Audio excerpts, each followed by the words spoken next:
Welcome to the Dawgs podcast with your hosts, Blake Reneker, Justin Charles, and Josh All. What's up, Browns fans? Welcome back to another episode of the Dawgs podcast. Josh all alone with you guys on a Wednesday, and it's a very, very cold Wednesday here in the All household. The furnace here not working, so not a great time to be without heat when you wake up and temperatures are around single digits. We're getting a high of like 22 or something right now. It's very cold, so that's why I am bundled up. I honestly should be wearing gloves because my hands are freezing, but hey, what better activity to do than to bring you guys an episode of the podcast, especially on a day when a major article drops that has the internet up in a frenzy. And I'm going to do something on this episode that I've never really done before. And the podcast, we have never really done this, but I'm actually going to read you the entire article. I'm going to go paragraph by paragraph through this article, react a little bit to it, and go through the whole thing because, well, let me back up real quick. The article was about Deshaun Watson and some insider information from the team, some quotes from players, and gives a very good insight to what exactly has happened since he was traded for and what really took place in 2024 during that terrible season that we just finished up. And honestly, it speaks to and really proves a lot of what we had been speculating about on the show for months now. So we'll dive through all that. Like I said, I'm going to read through the article today. Not going to be a super long episode. I'll react a little bit to it, but Friday night, make sure you guys, if you're watching on YouTube, first of all, like this video. I appreciate that. But make sure you tap the notification bell, subscribe to the channel so that way you don't miss anything new. Friday night, we are going live. It'll be the first time in what seems like months. The three dogs, Blake, Josh, and Justin, will all be in the studio. We're going to do a live show talking about this article, breaking it down even more, reacting to it, getting Justin and Blake's opinions on everything. We're going to talk about the Browns promoting Tommy Rees to the offensive coordinator position. That news just came out yesterday. And we're going to talk more draft speculation, prospect analysis, things like that on Friday night show. So don't miss it. We're going to be live. If you're listening on audio, the podcast version will come out on Saturday morning. So stay tuned for all of that. And like I said, it's the first time in months that we've all been in the studio because Justin's wife got a new job. So Monday nights when we do reaction shows, he's at home with the kids. Just been a struggle to get everybody together here recently, but I'm about to have within 2 weeks from now, I will have a new baby in the house. So my schedule is going to get very difficult. My time is going to be limited. So you're going to be seeing a lot more of Blake and Kenny and Justin and guys holding down the fort while I get acclimated to the new chaos in my home. So looking forward to all of that. But a couple other things I just wanted to mention real quick before I dive into this article. Again, just please don't forget, tune in Friday night. It's going to be a ton of fun. Oh, I did want to mention, if you have questions for us, if you have things on your mind, topics you want us to discuss, go to thedawgspodcast.com and leave us a voicemail. Send us a voicemail today, tomorrow, Friday. We'll probably cut off about midday on Fridays to get ready for the show. But if you've got questions, anything you want to ask, please leave us a voicemail. We love hearing from everybody. We've already got one to play Friday night to address that I think is a very good question, something I've seen a lot on social media being floated around. So we're going to address that. It's going to be a lot of fun. And get your questions into the show, thedawgspodcast.com. Tap leave voicemail in the drop-down menu or up top if you're on a computer. Just record your voicemail, send it to us, and you get to listen to it back. So if you record it and you don't really like how it sounds, erase it and try it again. Do it until you get it right and send it to us. And we'll play it on Friday night. We'll talk about it. The last thing I wanted to talk about here real quick, on Facebook. Our Facebook page has been blowing up. It has been growing like crazy, much more than the other platforms. So we now have a subscription option on Facebook. We talk about the dog pack. We talk about jointhedawgs.com all the time, going to our Patreon page, getting in there, becoming part of the dog pack community, syncing up with the private Discord, being part of the 24 conversations with all of the Browns fans that we have in that community from all around the world and everything like that. If you're on Facebook and you've been interested in the dog pack community, but you're like, I don't really understand Patreon or I don't use Discord and all that kind of stuff.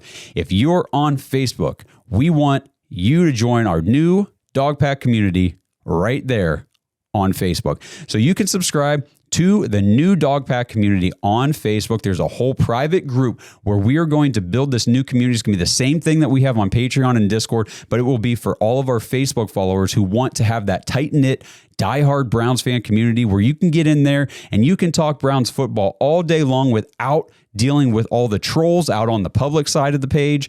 Get into the private group and kicking things off. I don't know if it's going to stay this way forever, but at least in the beginning, it is 99 cents to subscribe to the dog pack on Facebook. So get in, 99 cents a month. If you've got an extra $1 a month to join this group and help us grow this platform, we greatly appreciate it. It's going to be awesome. And like I said, I don't know how long that 99 cents per month is going to last, but once the price increases for the subscriptions on Facebook, if you've already bought in, or you've already joined, I should say, for the 99 cent level, you will stay at 99 cents there on out. So if there's a price increase, you don't get affected. So get in now. We're going to have a lot of fun in there. And like I said, this is brand new. So be one of our founding members of the dog pack on Facebook. Very excited to see how this community grows in relation to everything we've already built through Patreon and Discord. You guys are the best audience, and we cannot wait to talk to you more and hear your thoughts and engage with you even deeper about our beloved Cleveland Browns. All right, guys. So the article that dropped today is from The Athletic.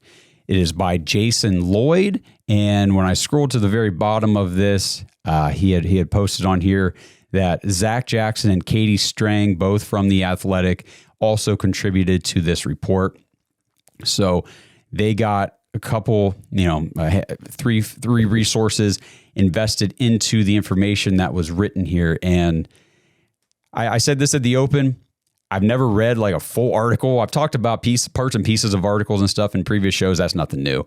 But an entire article to dedicate a whole episode to one article is crazy. But this one warrants it, in my opinion. And as I go through this, please, wherever you're watching, listening, YouTube, Rumble, if you're on Spotify, you can leave comments. Drop in your thoughts in the comments section. We want to get back to you and have a back and forth about this. And this would be a great thing to kick off that dog pack community on Facebook. Let's talk about this article and what it means for the Cleveland Browns. So I'm just going to kick it off here. I'm going to be looking off to the side, reading this article for you guys. So here we go. To grasp how the Cleveland Browns spiraled into one of the worst teams in the NFL, it's important to first return to the end of last season. The Browns dismantled their offense this year and rebuilt an inferior version in an attempt to appease Deshaun Watson. All of the changes failed miserably. The Browns bottomed out as one of the worst teams in the league and plummeted to a 3-14 finish. They hold the second pick in the 2025 NFL Draft. Pretty fair open. The Browns were definitely one of the worst teams in the league, if not the worst offense to watch. Historically, one of the worst offenses ever. Now, I do believe I was reading a whole bunch of stuff today, but I think there's a spot in this article later on that tells you just how bad Deshaun Watson played this year. All right, moving on. For 3 years, the Browns contorted themselves to match Watson's strengths and desires, but teammates ultimately grew tired of the organization catering to an ineffective quarterback. And he never really fit in Cleveland. He received at least one death threat. Now, as a second Achilles tear leaves Watson's career in danger, the Browns can begin the painful process of officially moving on from the worst trade and biggest mistake in franchise history. How did it get to this, and how did it end so badly? Look to last year. After Watson's 2023 season ended prematurely with a broken bone in his shoulder, Joe Flacco joined the Browns in December and resurrected his career by throwing for 300 yards in 4 consecutive games, something Watson failed to do even once in 19 starts with the Browns. It was an embarrassing exposure of the franchise quarterback. The problem was never the scheme. Flacco's performance during an 11-6 finish Flacco's performance during an 11-6 finish and improbable run to the playoffs earned him the NFL's Comeback Player of the Year and merited another contract to remain in Cleveland as Watson's backup. Quote, "You have to bring Joe back. Somebody has to teach Deshaun the offense," one member of the organization said as the season neared its conclusion. Quote, "Joe picked it up faster in 30 days than Deshaun has in 2 years. It was a stinging indictment of a quarterback the Browns invested 3 first-round picks and guaranteed $230 million to obtain." So that quote right there, again, there are no names. There's nothing indicating who was spoken to, who gave these quotes from the organization. There's going to be quotes from players later on. We don't know who they are. It's all anonymous, but this says a member of the Browns organization. And this is last year. So as the season near, I guess it could have been, no, it was last year. As the season neared its conclusion, you have to bring Joe back. Somebody has to teach Deshaun the offense. You understand why they said that here in a little bit. They also said Joe picked it up faster in 30 days than Deshaun has in 2 years. And I know we defended him a lot on this podcast because we believed in what he had shown in the games that he played before he broke his shoulder, and that he could continue to grow in Stefanski's offense and the scheme and continue to hone in on it and develop. We might have been a little off base because, a lot of people did point out fairly that, hey, Joe Flacco came in here and picked this shit up real quick. And we chalked a lot of that up to Joe being a longtime veteran. Stefanski's offense is similar to what Joe ran most of his career. It's what he excelled at. So it was a very seamless transition for him. And all of that's probably still very true. But it doesn't change the fact that he came in and immediately did what Deshaun Watson was unable to do. Coach Stefanski had shown Watson film clips of his offense during their first meeting in March 2022, demonstrating how Watson could thrive in this wide zone play action scheme crafted by Gary Kubiak and Mike Shanahan. But after he arrived in Cleveland, Watson never embraced Stefanski's system. He wanted to be in shotgun, and Stefanski wanted him under center to make the play action component more effective. We've talked about that a ton. It never felt like these two, that the pairing of Kevin Stefanski and Deshaun Watson, it never made sense. It did not. Anytime you watched it on the field, it looked like a struggle, like a power balance or power imbalance back and forth between what the coach and the offense wanted to be and what the quarterback ultimately wanted to do. All right, moving on. The Browns tried to give Watson what he wanted. They fired offensive coordinator Alex Van Pelt after the 2023 season and brought in Ken Dorsey, who had more experience with mobile quarterbacks like Josh Allen, Cam Newton. 2 weeks after Van Pelt was fired, Bill Callahan departed as the offensive line coach to join his son Brian's staff in Tennessee. Now things are going to start getting a little interesting here, okay? And this is from Jason Lloyd because now it goes into first person. I've spoken to players who believe Callahan would have stayed in Cleveland had Van Pelt remained on the staff. When Brian first started receiving head coaching interviews in 2023, Bill made it clear he was staying in Cleveland. But all of that seemed to change when Van Pelt was fired. Andy Dickerson was hired to replace Callahan. The changes were a disaster.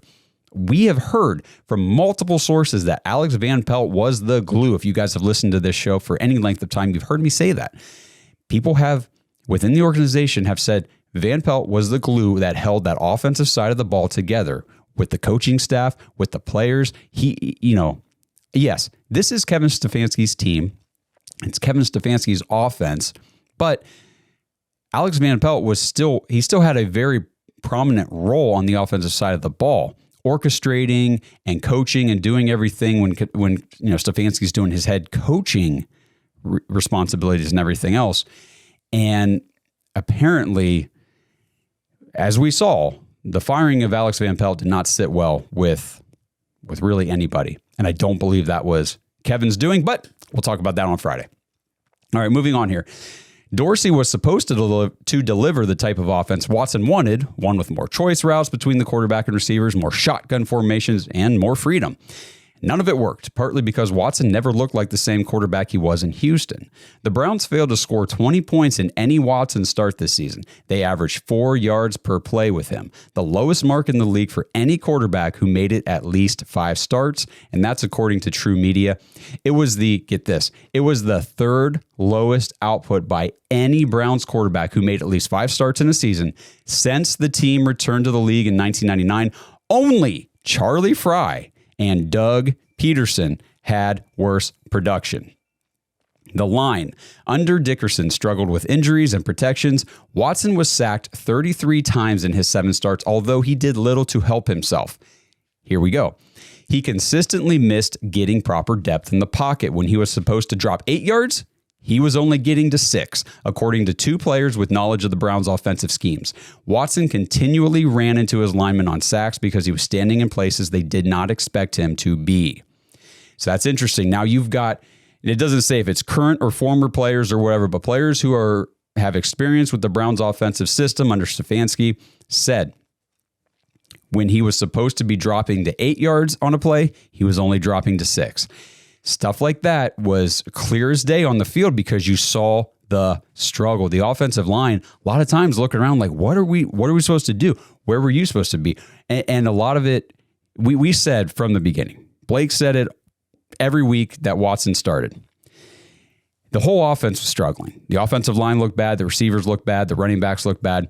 But all of it was just amplified by the poor play at the quarterback position. Everybody looked worse because of how bad Deshaun Watson was playing quarterback. So here we go. What isn't clear is how much Watson's struggles can be attributed to the shoulder injury he suffered in 2023.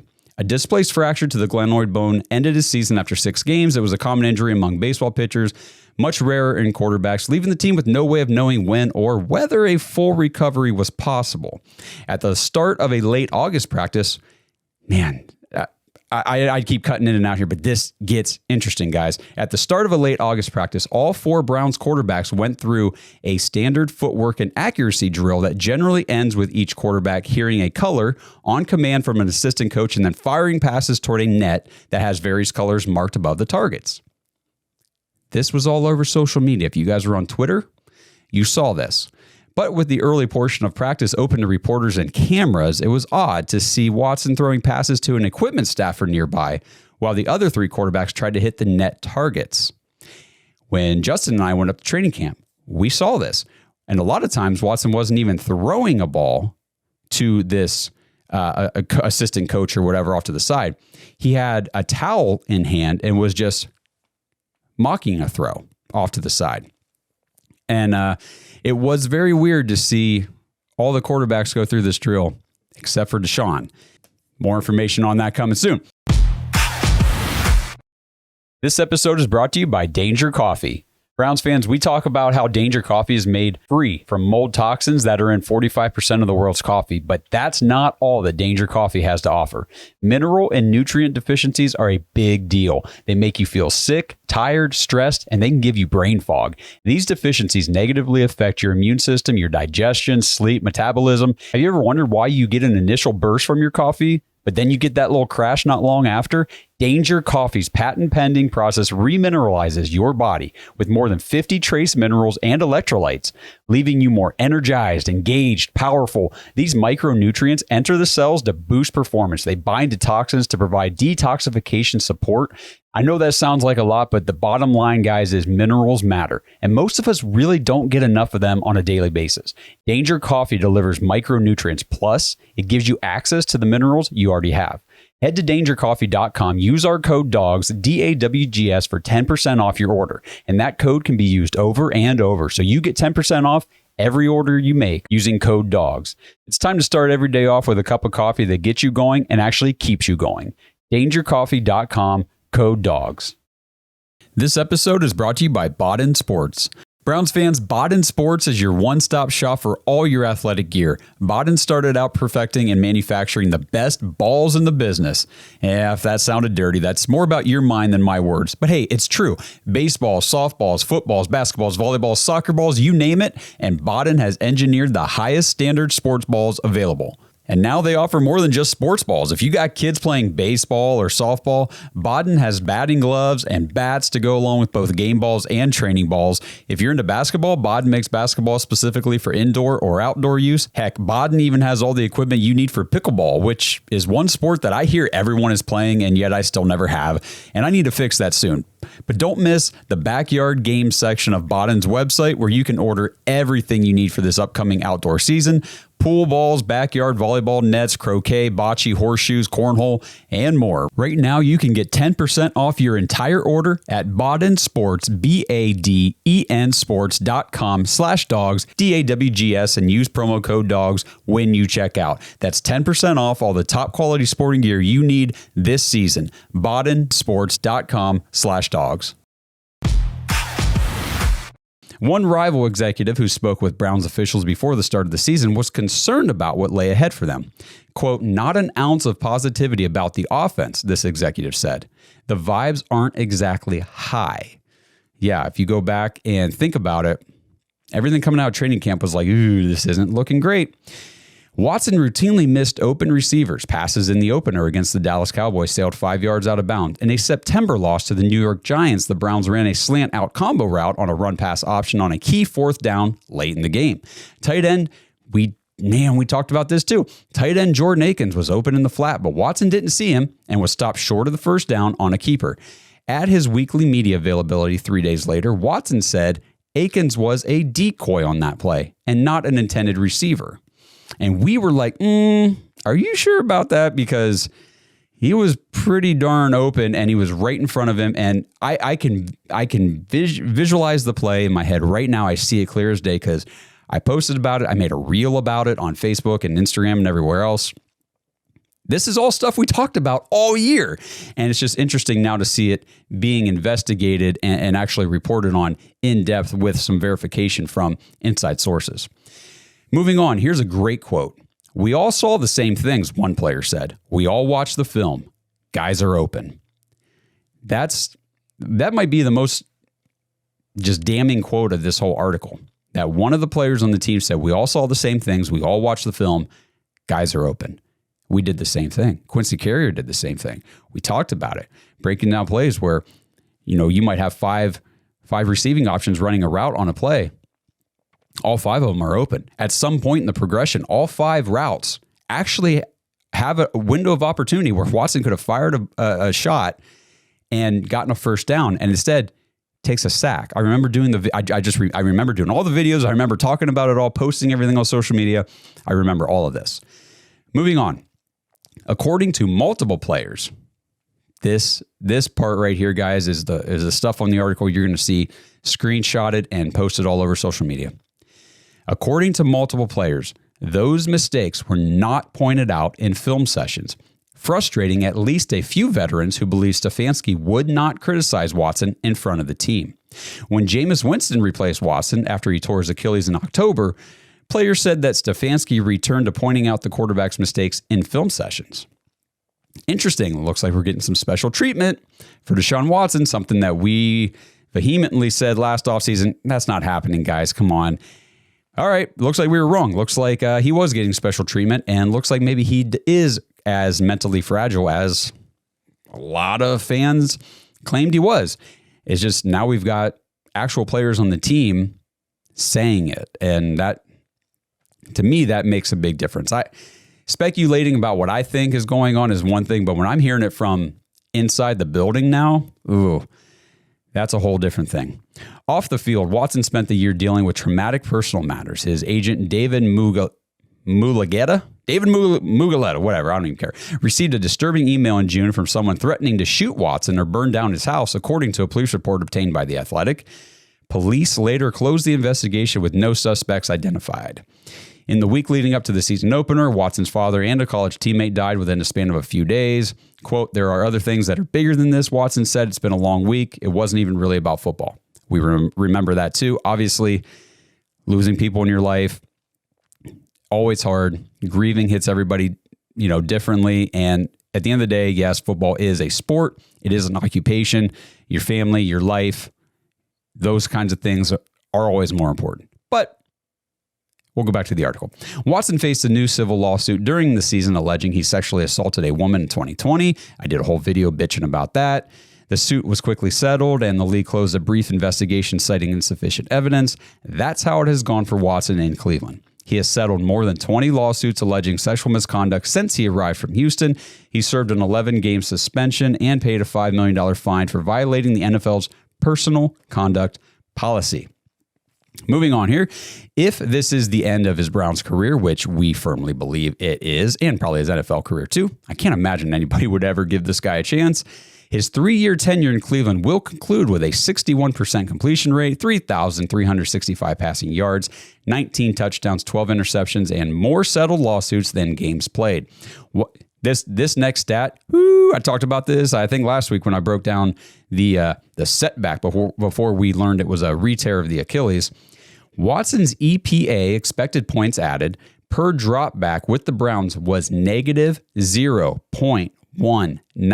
Negative 0.19, according to True Media, which ranks 197th out of 201 NFL quarterbacks since the year 2000. So over the last 24 years, 201 quarterbacks have started at least 15 games in the NFL, and Deshaun Watson is ranked 197 out of 201.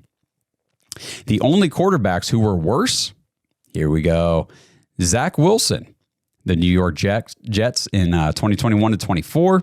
John Skelton, remember him? 2010 to 12 for the Arizona Cardinals. Blaine Gabbert in 2011 to 2013 for the Jaguars. And the big guy himself, Jamarcus Russell, 2007 to 2009 Raiders. Watson is the only name on that list who was not on his rookie contract. All right, back to first person here for Jason. He says, players told me there was a constant heaviness surrounding Watson in the locker room and that they felt a different energy in the building upon his departure after his Achilles injury in October. A couple of the veterans told me it felt like a cloud had been lifted. Now we got guys in the locker room. We got people talking. This stuff, they had avoided this for the first 2 years of Watson being there. Not anymore. Enough, apparently, is enough. Dorsey and Dickerson were fired the day after the season ended. Former tight ends coach Tommy Rees, promoted offensive coordinator Tuesday, will likely be tasked with helping Stefanski return to the wide zone play action scheme again in 2025. The Browns enter draft season perfectly positioned to select a new quarterback if they choose, which I expect them to at some point. Whether it's at 2 or later on, they're going to address this position because, well, they have to. We do not currently have a starting quarterback on our roster, even though we've got $46 million plus per year invested into the position. So there you go. Back to the article. We'll wrap this thing up. Earlier this month, Bailey Zappi became the 40th quarterback to start a game for the Browns since they returned to the NFL in '99, a shocking number for a team that has never enjoyed stability at the most important position. Watson was supposed to change all of that. Instead, those within the Browns had privately made clear that they were moving on from him even before he re-injured his Achilles. So after he tore his Achilles, we kind of already knew that. We talked about it on the show. They're moving on from this guy. They're never going to put him back out there. And then he re-injured the thing. Now it's definitely done. Watson tore it for a second time when he rolled his ankle while in Miami, according to the team, and had a second surgery to repair it last week. Because Cleveland still owes him in excess of $170 million against its cap sheet, the Browns were expected to carry him on the 2025 roster before the re-injury. At the very least, the second Achilles tear means they could place him on injured reserve, so he isn't consuming a spot on the 53-man roster. In addition, Cleveland can get insurance relief against his salary and a portion of the cap hit on the $92 million still owed to him. The image of Watson being carted off the field with a towel draped over his head while a smattering of Browns fans cheered is a painful reminder of how messy the Watson era has been. 3 years after handing out the richest guaranteed contract in NFL history, the Browns are back in the quarterback market. And that's exactly where we are. So we're going to talk about this article in more depth on Friday night on the live show. Got to get Blake and Justin to react to this. It's going to be a great conversation to hear what they have to say. You guys kind of heard my little reactions throughout reading that, but I just wanted to preface Friday by giving you guys the article. I know you have to have like a subscription to The Athletic to read it, but I was able to read it for free on New York Times website, so I don't think there's a problem with me reading it or whatever, and if there is, so what, whatever. You guys get to hear it. That's wonderful, and now you understand the context of the article before we talk about it on Friday, but some of the stuff in here was just, it's stuff that we pretty much figured was going on, But to actually hear that players were saying these things to the media, that they were speaking out about what was going on with Watson behind the scenes, in the locker room, during film sessions, all that stuff was like, damn, it just makes it more real. I don't know. I mean, it's one thing to speculate, but it's another thing to have it confirmed. And man, I've said it multiple times now, and I'm going to keep saying it. Mary Kay finally is posting about it on Twitter. I really do believe that Jimmy Haslam was the main driving force behind Watson. I think that he saw an opportunity where, hey, there's this Pro Bowl quarterback. He's available. I'm not really worried about the off the field stuff. And he goes to Andrew Berry, Kevin Stefanski, and says, go make it happen, because like I've been reading, and I agree with all this stuff. You know, the initial offer from the Browns to Watson was turned down. He turned Cleveland down, was going to go to Atlanta. And I just believe Jimmy said, go make it happen. Go guarantee the whole damn thing. I want him in Cleveland. And maybe the other two guys were on board. Maybe they didn't fully agree with it. But we talk about all the time, when your boss tells you to go do something, make it happen, you do it. I mean, that's your boss. And, he's the one running the show. It's his money. So as long as you get the guarantee from him, like, hey, if this doesn't work, I'm good, right? Because this is your decision. And it seems to be that way, because nobody's been fired over this. And you can't tell me that this big of a disaster, a catastrophe, if you're an owner, and I know a lot of people think that Andrew Berry went and hoodwinked Jimmy Haslam into bringing this guy here and paying him all that money and everything. If that were true, Berry would have been fired by now. If it was Kevin's idea to do this, Kevin would have been fired by now. You don't invest $230 million into somebody on another person's recommendation. And then when that thing turns out and blows up in your face, you don't fire somebody for it. Now, you would definitely be like, hey, you're out of here because you cost me money. I really believe this was all Jimmy Haslam. And like I said, whether Berry and Stefanski were on board with it or they were just going along with it because it's what their boss told them to do, doesn't really matter at this point, because it is what it is. Those guys did not get fired, which just tells me this was all Jimmy Haslam. And we've seen it before. We've seen it with Johnny Manziel. We've seen Jimmy say, hey, go get this guy, even if it wasn't the right thing, even if the scouts and front office were like, hey, I don't think so. Obviously, the coaching staff wasn't on board with Manziel. Didn't matter. Jimmy wanted him. We got him. It didn't matter that Mike Pettin didn't want to play him. What was it? Ray Farmer, right? Was texting down the sideline to tell Pettin, put him in, and over Brian Hoyer. And then we lost draft picks or whatever over that whole thing, because you're not allowed to do that. Like, our front office and ownership has a track record and a history of meddling in this stuff. And I have no reason to believe otherwise. I think this was all Jimmy. So we will conclude with that. I hope you guys enjoyed my reading of the article. Let me know how I did. And let me know your thoughts on the article and the quotes in there, the revelations being put out there from within the Browns organization, within the locker room, the veteran players speaking out and saying these things. It's just, like I said, I think enough is just enough. But appreciate you guys tuning into this episode. Like the video, subscribe on YouTube or Rumble or, Spotify, Apple, wherever you're watching, listening. We're trying to put this thing everywhere. Again, help us start building this Dog Pack community on Facebook. It's just 99 cents a month to subscribe to the community, and you get access to us. We will be in there with you guys. All of our Dog Pack community will be in that group talking Browns football and whatever else you guys want to talk about. Really, that's how we like to do it. And just, again, eliminate the trolls from your feed. Come in, be with us, be with the other diehard Browns fans. It's a great group, great community. And for 99 cents a month, it helps support the show. And we really appreciate it. We want to see everybody in there. So thank you again. You guys are the best. We will be with you Friday night live on YouTube, Twitter, Facebook, everywhere we've been going live. And we will talk about all of this stuff. We'll talk about Tommy Rees. We'll talk about the draft, and get your voicemails in before Friday night, so that way we can answer your questions live on the show.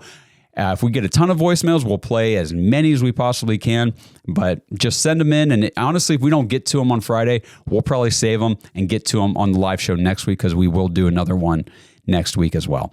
Really excited to go through this offseason with you guys. Free agency, draft prep, all the prospect stuff. We'll get Barry Shuck on here. We'll talk about the Senior Bowl. We will break it all down. It's going to be a ton of fun. And draft night in April is going to be a wild time because we get to do Thursday night for the first time since the Browns took Greg Newsome. And it's just, we're very excited for this, guys. It's going to be a lot of fun, and we appreciate you. We really do. So I'm going to go try to get my heat turned on because I can't even keep my nose from running. This is ridiculous. And yeah, you guys stay warm. Hope your heat's working. And until I talk to you guys again on Friday night, let's go Browns.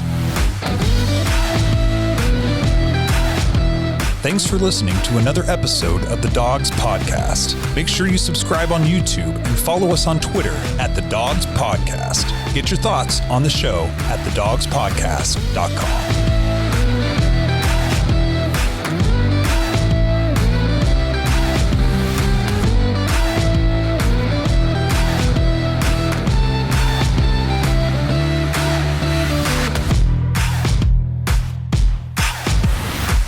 This episode is brought to you by Danger Coffee. Browns fans, we talk about how Danger Coffee is made free from mold toxins that are in 45% of the world's coffee, but that's not all that Danger Coffee has to offer. Mineral and nutrient deficiencies are a big deal. They make you feel sick, tired, stressed, and they can give you brain fog. These deficiencies negatively affect your immune system, your digestion, sleep, metabolism. Have you ever wondered why you get an initial burst from your coffee, but then you get that little crash not long after? Danger Coffee's patent-pending process remineralizes your body with more than 50 trace minerals and electrolytes, leaving you more energized, engaged, powerful. These micronutrients enter the cells to boost performance. They bind to toxins to provide detoxification support. I know that sounds like a lot, but the bottom line, guys, is minerals matter, and most of us really don't get enough of them on a daily basis. Danger Coffee delivers micronutrients, plus it gives you access to the minerals you already have. Head to dangercoffee.com, use our code DAWGS, DAWGS, for 10% off your order, and that code can be used over and over, so you get 10% off every order you make using code DAWGS. It's time to start every day off with a cup of coffee that gets you going and actually keeps you going. dangercoffee.com, code DAWGS.